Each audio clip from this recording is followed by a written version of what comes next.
Kyle Soucy. Welcome to the program. It's so nice to see you. Thanks. It's great to see you. You've been in the UX world for 2 decades now, and you've built your thriving business in the UX research space. I wanted to talk a little bit about what a joy it's been for me to reconnect with you over the last year to year and a half. Reconnect with you both from a UX leadership standpoint, but really just as a friend. I've learned so much from you over the last couple of years. So thank you, Kyle. Oh, yeah, absolutely. I've learned so much and have really enjoyed us reconnecting. It's been an understatement to say that it's been a bit of a mess in the UX and tech space. And the one shining light I've had is through this mess, I see a lot of us reconnecting or connecting. And it's the one thing that I think about. I'm so grateful for that, having those connections. I'm curious if you felt that way as well.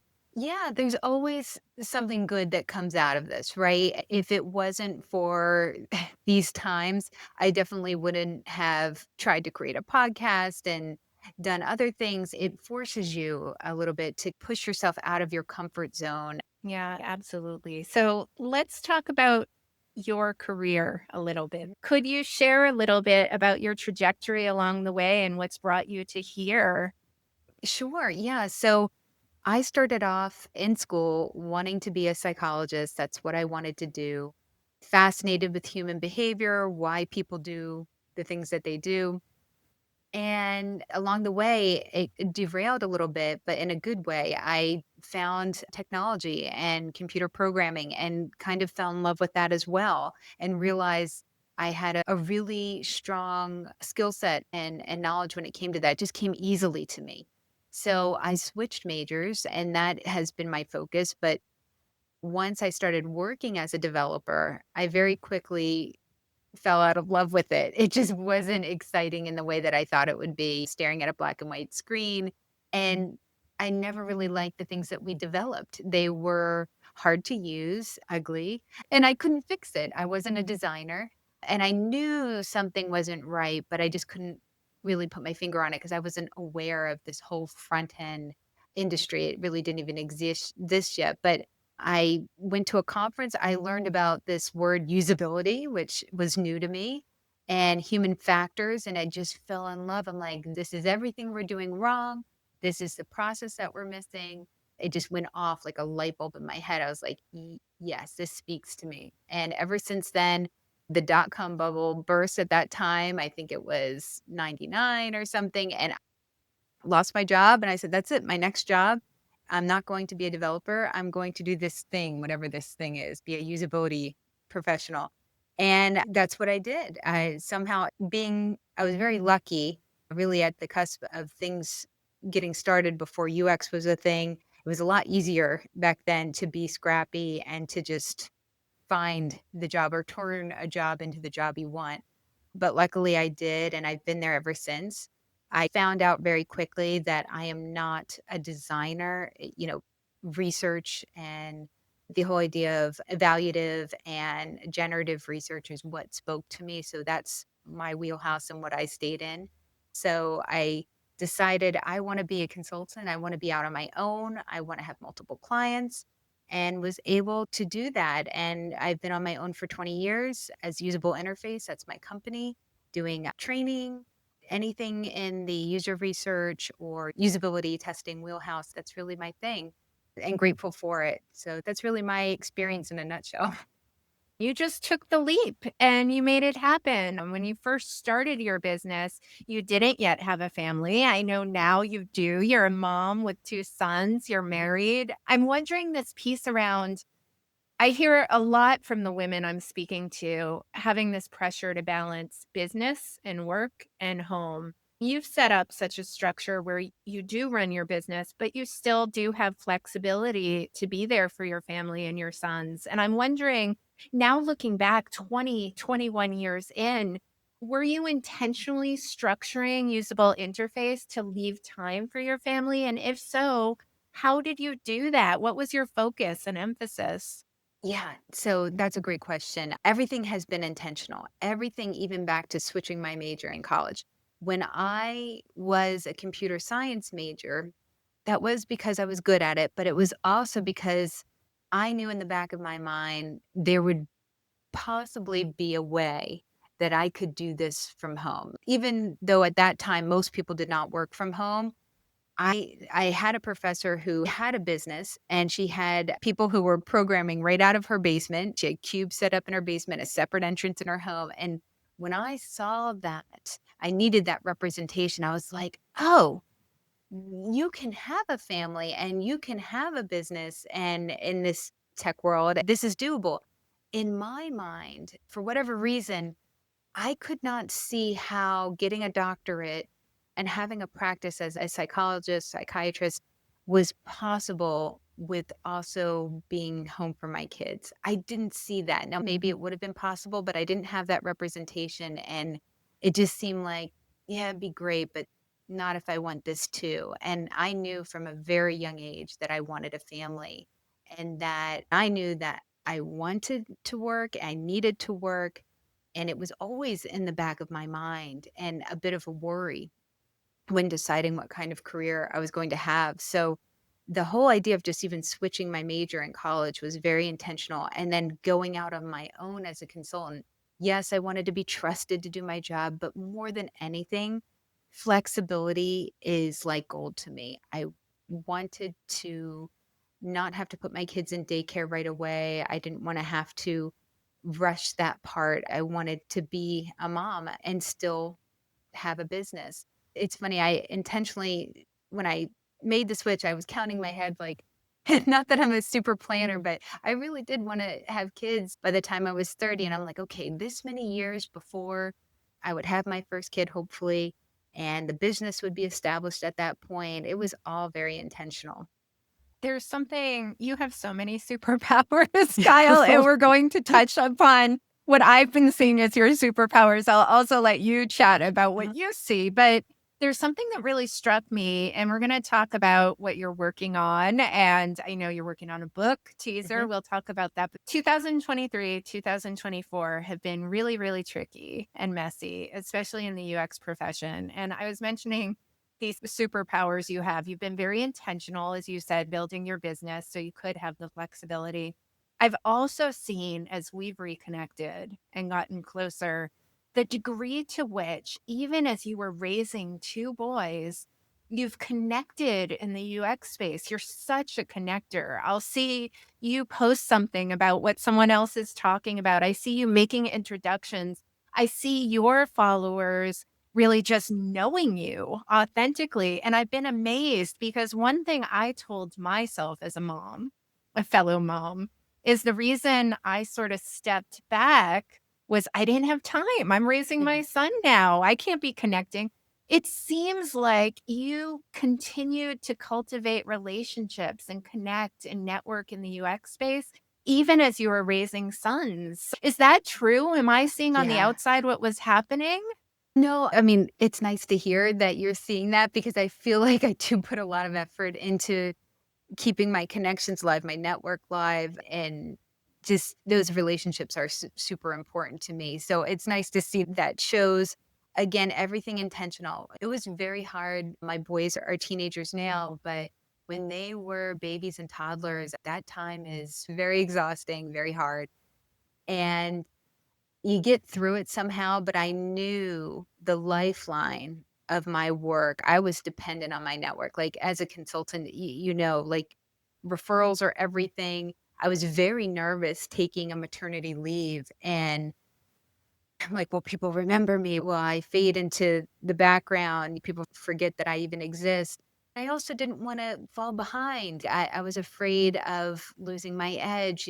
Technology, everything moves so fastly, especially these last few years. Things are almost unrecognizable in our industry anymore of how we do things, and I never wanted to let that slip away. So, somehow, some way, made time for it and tried to keep my network a priority as well.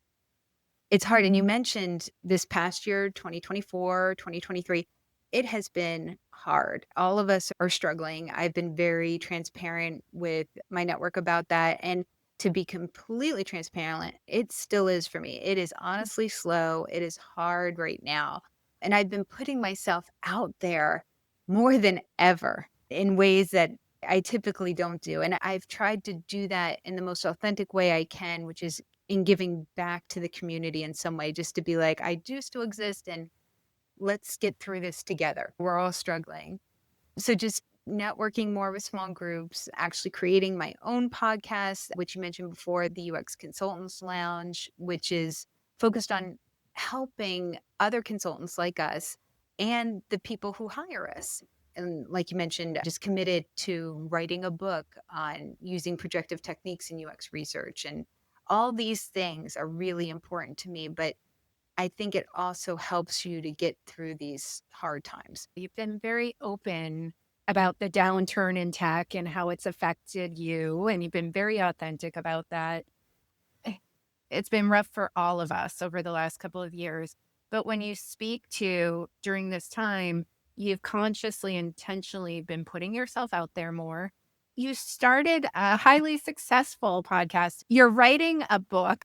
I would really love to hear from you. Do you expect all of this would have happened in this period if you hadn't been going through this downturn? Or did it somewhat act as a catalyst for you? Absolute catalyst. It would not have happened. So this book, my husband will tell you, I've been talking about it for a decade, writing it, and I'm like, "Oh, somebody's going to do it." Nobody has. And every time I've written articles about it, or if I present on it, do a workshop about it, it gets me so fired up and I get really into it and excited by it. And I'm like, why don't more people know about these techniques and how helpful they are? I feel driven to do it. I love these techniques. I see a place for them. There's a lot of things that people should know, the ethical considerations when you're considering using these. There's a right way and a wrong way. I know that I can deliver that message well, and I feel really passionate about it. But I felt this way for so long, and without being slow, it probably won't happen because I have to put food on the table. We work because we have to as much as we enjoy it as well, and client work comes first. Again, these things we have to be grateful for and seize these moments like, okay, it sucks. We're slow. We're not as busy as we would like to be, but that doesn't still mean that I am not totally slammed with all these initiatives, all these things that I'm committed to getting done. And I think it'll be better for it in the end. I'll look back on this time and be grateful that I had it to do what I did with it. And the podcast, I remember just trying in my head, like, what can I do? What do I want to do? And this just came to me and I was like, yes. And it was just immediate. I came to the decision pretty quickly that I'm going to do this. And if I'm going to do it, I'm going to do it right. It's going to be at a certain caliber. And I have it in my mind a certain way. And not that I'm a perfectionist, but I really wanted it to be at a certain quality. And I feel really good about it. And it felt great to say, I'm going to do something and to see that through. Yeah. Well, let's talk about projective techniques and your Mhm. book, Kyle. Was there any reason that you didn't take action on that book earlier besides being really busy with client work? Were there any other barriers that were preventing you from moving forward besides you were really, really busy?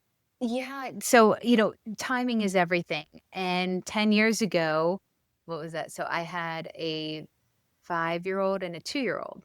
And now, 15 and 12, soon to be 13. So that time was a lot harder than now. So, as much as I wanted to, even if I was slow, I just don't think I would have had the energy, even with raising toddlers, to do that. And I know what writing a book means. It means promoting it. And pre-COVID times, a lot of travel, possibly conferences, this and that. Like, do I want to be taken away at that point and really commit to that?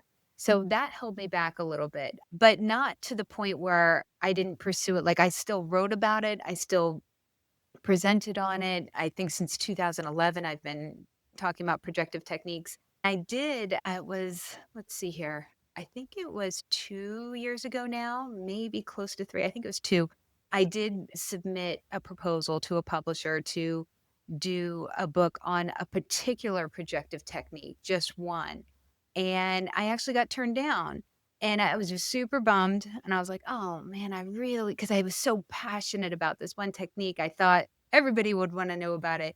But the publisher had really great feedback for me. And wanted me to expand the scope of it. And I was not, at that time, I'm like, no, I want to write this book, not one with a larger scope. But then I thought about this for a long time and I've experimented a lot and I can see it now. And I can see that a broader scope talking about a range of projective techniques, a lot of them would be more helpful and just a more comprehensive book. So that's what I'm going to do now. I feel like these setbacks are hard, but in the end, if you are persistent and you don't give up, it will eventually happen and the results will be better for it. And with projective techniques, we've been speaking to it a little bit. Projective techniques in UX research. What does that mean? What are the projective techniques in UX research? How do you describe what that is? And we all have different angles. I've been in the UX research world for a couple decades. You have as well. That has not been an angle that I've been emphasizing in my work. So I would love to hear from you. What led you to dive deeply in that direction? But starting with what are What projective is it? techniques in UX research, Kyle? Yeah, great question. So, a projective technique encourages participants to project feelings, assumptions, narratives that they might not express directly because they exist beneath their own level of awareness or consciousness. So, a technique is considered projective if a participant is presented with a stimuli, right? It could be art, music, unstructured, like a sentence completion or some kind of prompt. When a participant reacts to these prompts, they are projecting their own unconscious feelings, thoughts, motivations, and attitudes. And it is so super powerful. Most people are familiar, one of the most popular ones from, and these are all rooted in psychology, which again, probably why it appeals to me. Um, and the Rorschach test, the ink blot test, you know, you look at an ink blot, what is it saying to you or what does it represent to you? That's a little bit more abstract than we get when we talk about projective techniques that are used in UX research, but that's the same idea. I've always loved using these techniques because they're powerful and it's amazing the kind of qualitative data that you can get out of them that a direct interview, if I'm pulling out my clipboard and asking predefined questions, just can't get at. Were you experiencing pain points? I know you've been conducting research for forever, like me, and you're an expert in this space. Were you feeling pain with some of the approaches and processes and techniques, or just the standard interview? Like, I'm wondering what led you to make the shift that I'm going to start exploring projective techniques. Were you seeing that you weren't uncovering what you wanted to with your participants? Yeah, so I had a project where we were talking to people about something very sensitive. It was a medical condition, and we needed to get them to open up. And one of the other researchers on the project, he actually suggested doing a collage building exercise or collaging. And it was new to me. And I was like, what is this? This is interesting. And really, collaging is a projective technique where participants select images that represent how they feel about a particular topic. Once they pick these images and make a collage, the moderator asks them to explain why they've selected each one. And it becomes an instrument for them to really express those needs and feelings in a way that might be hard for them to otherwise articulate if I was to ask them direct questions, especially for something that's sensitive or personal. What I love most and what blew me away when I first saw this being done and I was being taught it is that the participant is deciding what they wanna talk about, which makes it easier for them to talk about it. And it's participant-led research, which I've always been a fan of. And when you sit down again with that list of questions, you're predetermining the scope of the interview. So instead, just presenting them some visual stimuli, we're letting the participant control that conversation. And it's just super effective, like I said, with sensitive information. But I've also done collaging with very benign topics, like talk to me about your transportation choices. And you can use collaging for that as well because it's a fun icebreaker and it just gets them talking. A lot of researchers I talked to, and I was here focusing on much more of the traditional techniques in the space, whether it was interviews or word associations or card sorting. I'm wondering for teams who are thinking, oh, collaging might be interesting. Are there one or two techniques that you suggest teams start with? And what do those techniques solve in terms of problems if they want to start exploring? Yeah. So you might, maybe you're intimidated to jump into collaging right away. There's so many projective techniques that are a lot easier to incorporate right away. That might be a good first step. So I would suggest starting small, right? There are sentence completion projective techniques that you can easily work into your discussion guide of predefined questions that makes it easier to do. So, starting with something like that, let me give you an example. So, if let's say, you were asking somebody, how does it describe how something makes you feel? And they're just like shrugging, like, I don't know. It's weird. And you want to dig a little bit deeper on that. If you ask them, if this product were a person, what kind of personality would it have? Then suddenly they can describe it as, well, it'd be bossy or needy or cool under pressure or something like that. You're getting this metaphor that helps a lot better. It's easier for them to say, this app is like a clingy ex rather than them saying, I feel emotionally dependent and annoyed by it. You're going to get that deeper symbolic meaning. And it's amazing. Just doing those little things are a great way to start with using some of these methods. Often we want to better understand the user's unconscious needs and feelings, but emotions are not always accessible through direct questioning. It's just not. So this is something that I think we all experience. So when we're listening to music or just flipping through pictures, all of a sudden something can trigger us and we can have really strong feelings and emotions from out of nowhere that we didn't even realize existed. And that's exactly the basis of what these techniques do. They help us to bring out these feelings that we have. With these techniques, how do you sell them within the organization? Yeah, great question. So I do not sell the technique itself. So we always look at what is it they're trying to learn, right? So it always starts Mhm. with the research question and then crafting a study around getting answers to those questions. And if I find that a collage, a diary study, who knows what is the best way to answer that, that's what we talk about. And sometimes, let's just say I'm already brought in, we know we're doing 1 hour interviews, but we don't know exactly what's happening in that 1 hour.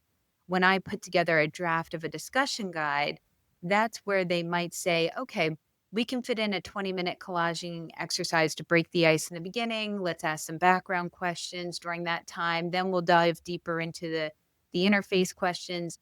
That's when they're sometimes seeing it for the first time and they're like, "Oh, this is interesting." So, I don't come in with that typically as a sales thing, and because a lot of times too, as much as I love these techniques, I wanna be very careful. It's not appropriate to use these techniques all the time, so if it calls for it, if the research question, the only way to go to really get deep, if someone keeps saying, I really want to get to that real understanding, what's going on, the emotion that they're, what kind of unconscious emotions are they feeling here? We can start talking about those techniques. What I find with, you mentioned, is it strictly evaluative or is it more generative research? You can use both. Most often, it is generative when we're trying to better understand the user and their world in order to design for it. But there's a lot of evaluative prompting too that you can do that's more projective, like association techniques using product reaction cards. So when they're looking at an interface, you can, or after they've actually used it for a while, having them circle words that reflect their experience that they've had using it. Or, for example, asking, what's the first word that comes to your mind when you realize you have to use X? And that's very powerful. It could be a really good soundbite like, oh, dread, or, oh, that's great. I love that product. You never know what's going to come out. Or something like when we were talking before about the sentence completion prompts, asking somebody specific to the situation, when I have to switch devices to do this task, I feel, and let them finish that.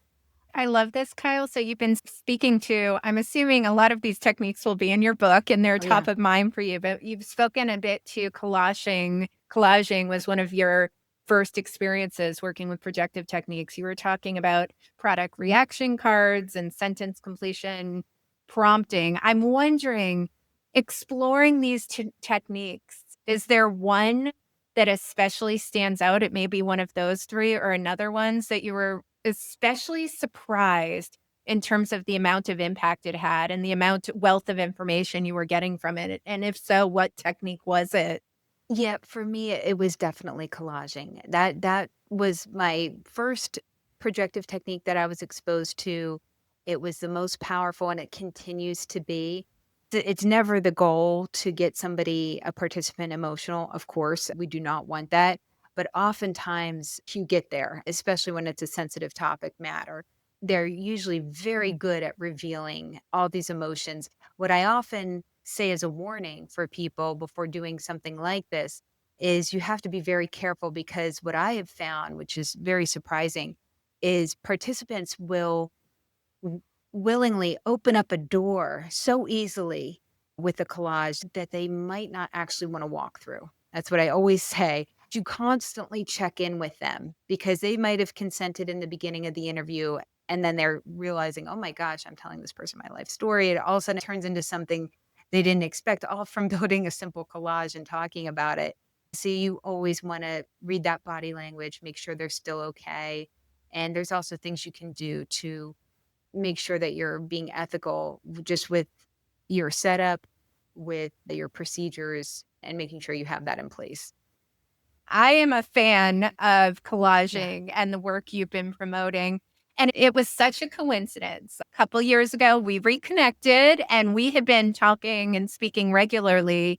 And during that time, as you know, I was working with participants, mostly women, to start envisioning what their next act was and what their next career and life chapter was. And at the time, we were doing visioning.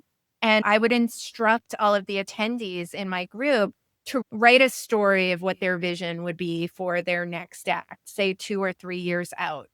About a year ago, I interviewed Jen McGinn about Mhm. her career reinvention. Jen McGinn is a UX luminary, and she said, I'm stealing from Kyle Soucy's playbook. She was so inspired with your work with collaging in the UX research space. She used that approach of collaging for visioning. And I thought, aha, maybe we'll try this at the next cohort.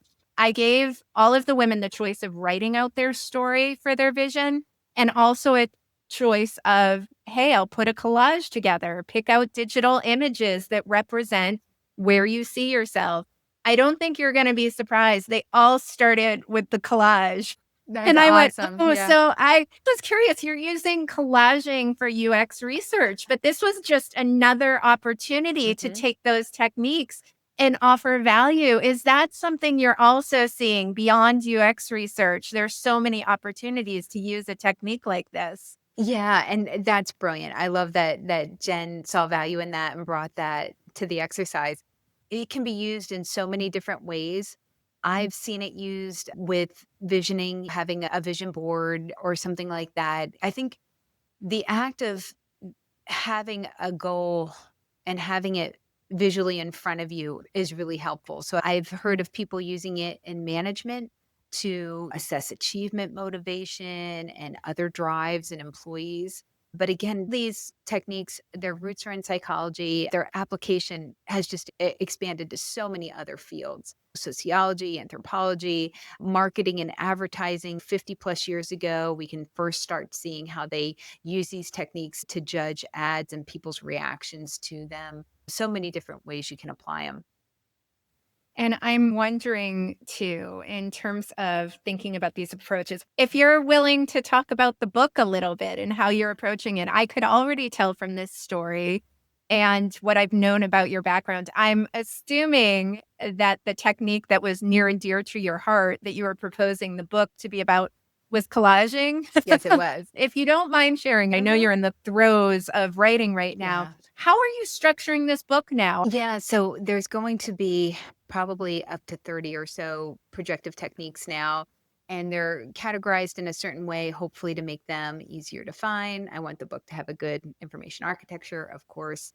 And so I want to start off explaining projective techniques, their history, their use in UX research, when is a good time to use them, when is not, the ethical considerations, which I talked about before. Just because you can do something doesn't mean you should. I want to really dedicate a chapter on just psychological safety and making sure that you're using these in a responsible way.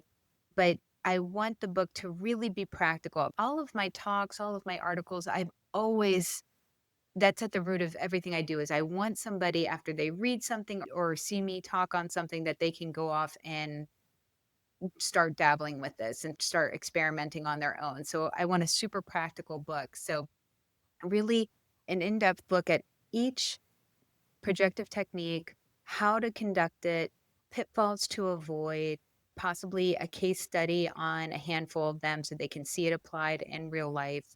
And really that's the main thing. So it's going to be a lot, but I'm excited for it because there'll be a starting point. What can I do now versus what takes a lot more prep? All that information hopefully will be there for people, researchers to take away. You touched Mhm. upon something that's been coming up in my mind as you've been talking about this. You mentioned the ethics behind using these techniques and also ensuring psychological safety for participants. You are going deeper into the feelings and the emotional component with these projective techniques, which is a facet that I'm curious when people are thinking about using these techniques, when they seem appropriate, how should they be considering the participant and how do they ensure psychological safety? Do you have any tips in mind to be thinking through that?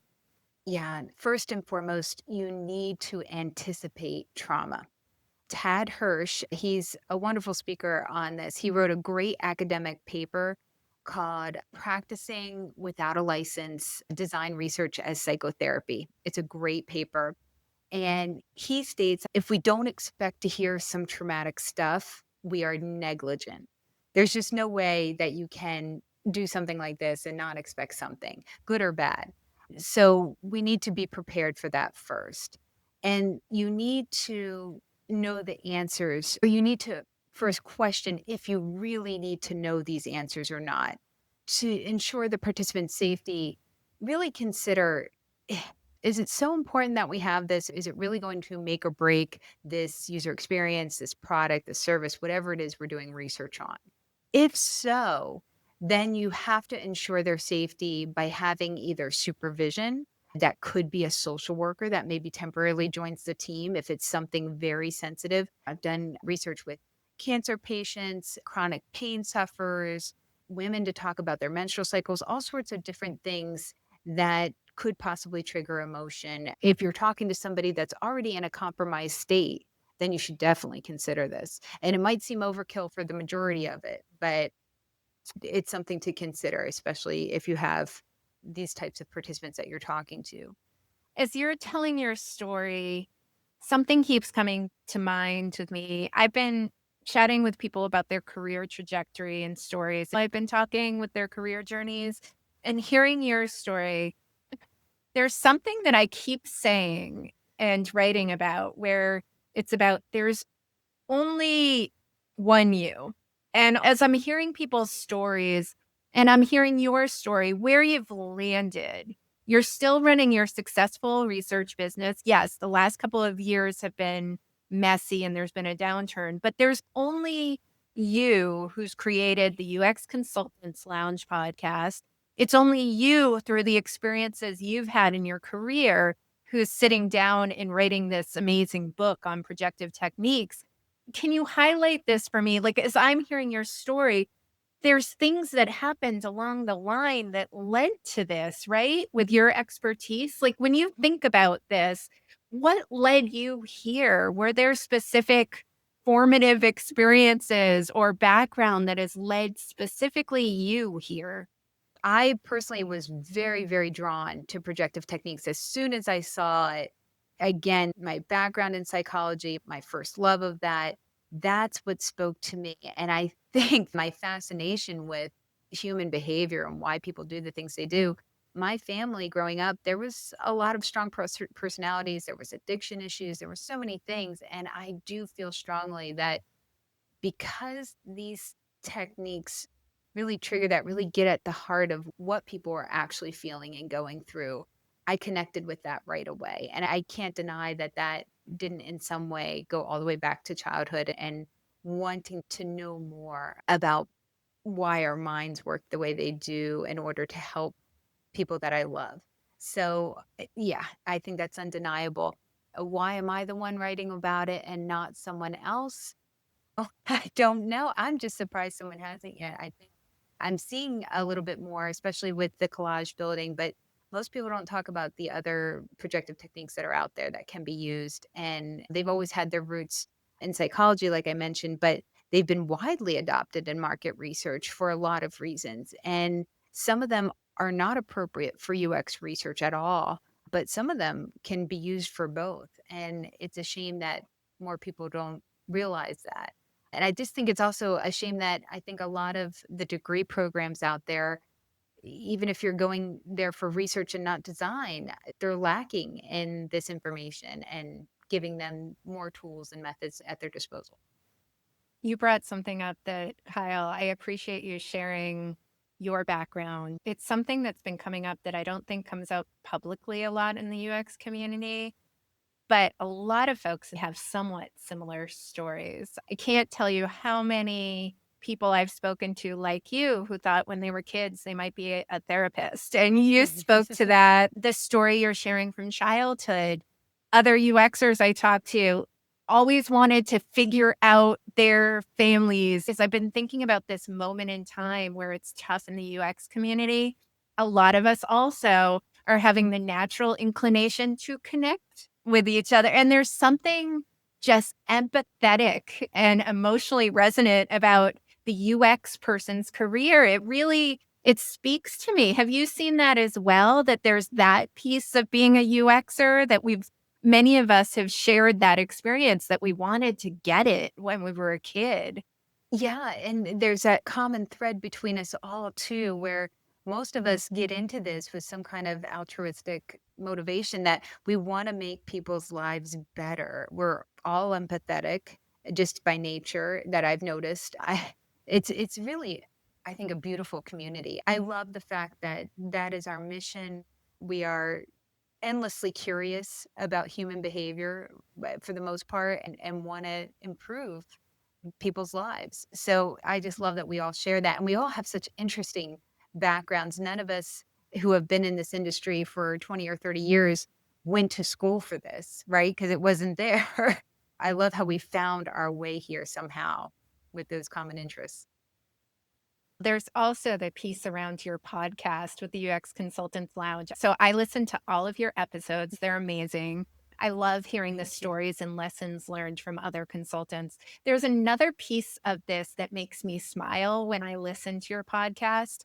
I don't think it's an accident that you're such an excellent interviewer. If only you had experience interviewing, Kyle. And this is something that comes up as well. Like when UX researchers are thinking, what can I do? What skill set I have? You're bringing so much of your expertise and skills from the UX world to your interviewing, right?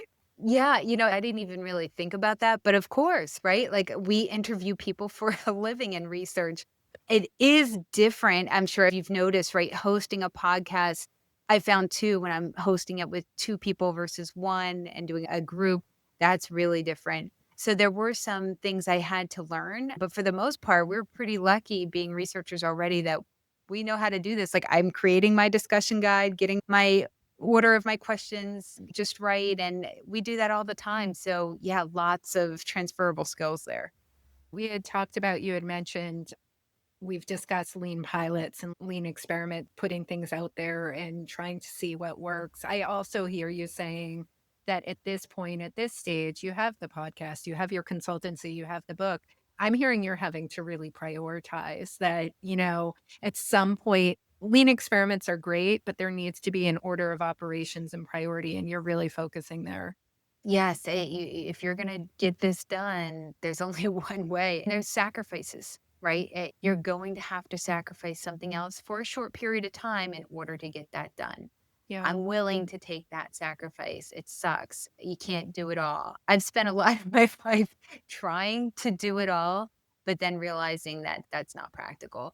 There's Mhm. going to have to be certain things that take a priority at certain times. And those Yeah. other things that get sacrificed, that's okay. They'll have their time again once those other things are crossed off the list.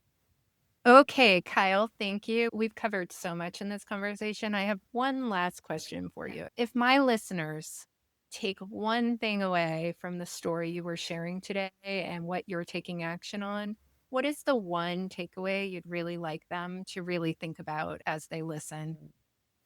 I think the one takeaway is that nothing is out of your reach.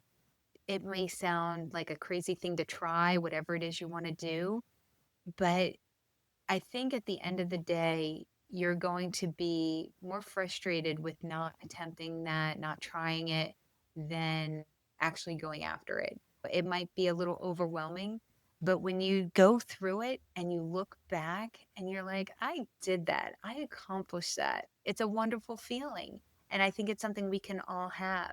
So take that small step again, the tiny steps, and see what you can accomplish with a little experiment, and don't be afraid to try. I recently reached that 1 year milestone of the podcast, and I did a little reflective post on LinkedIn where I put everybody's face on the album cover of the podcast. And it was so cool just to sit back and look at that and be like, that's exactly what I wanted a year ago. I wanted to get to this point. The people that are on there, I'm like, yes, this is a really good mix. It was cool. It was really cool to look back on. So I would say don't hold yourself back. Don't let fear hold you back. It's easier said than done because Christine and I talk about fear a lot one on one with each other. I know I've held back because of fear for a lot. Writing this book, I mentioned that timing is everything, but also the fear held me back too. Why me? Should I write this? Is anyone gonna listen to me? I've gotta reframe that. Kyle, thank you so much. Thanks for having me.